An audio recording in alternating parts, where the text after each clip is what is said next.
कारक कारक वे चिन्ह हैं जो संज्ञा या सर्वनाम का क्रिया से संबंध बताते हैं।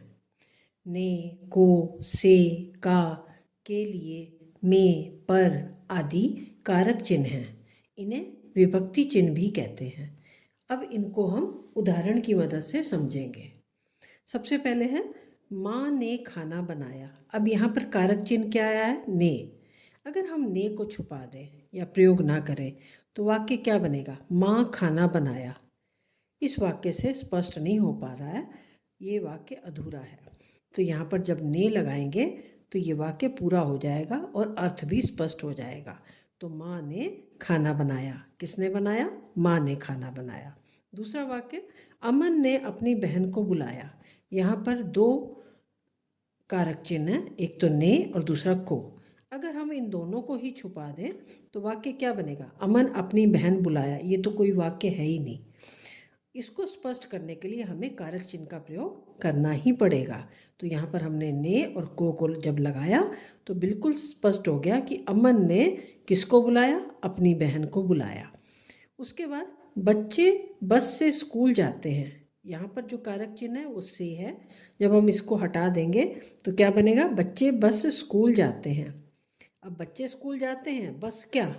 कुछ नहीं पता लग रहा। तो हमें यहाँ पर कारक चिन्ह से का प्रयोग करना ही पड़ेगा, जिससे स्पष्ट हो जाएगा कि बच्चे स्कूल जाते हैं। किससे जाते हैं? बस से।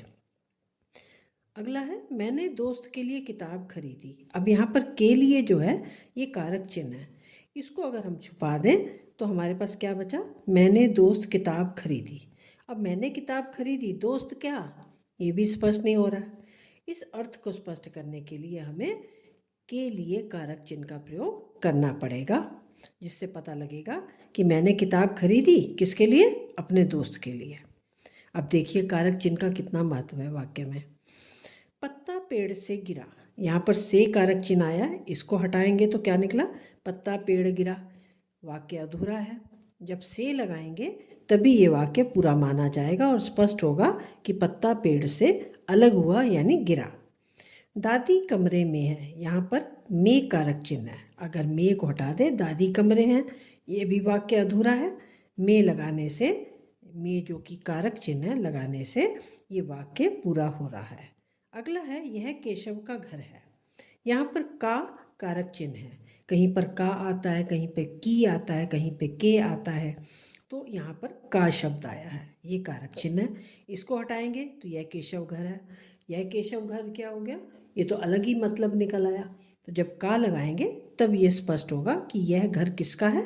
केशव का है।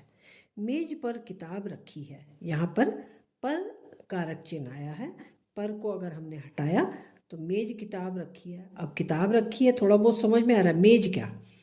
तो इसलिए वाक्य को स्पष्ट करने के लिए हमें पर कारक चिन्ह का प्रयोग करना ही होगा। अगला है अरे तुम क्या कर रहे हो।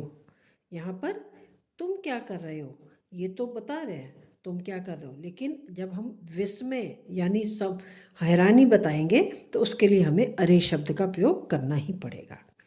ये मैंने आपको शॉर्ट में समझाया है कारक के चिन्हों के बारे में।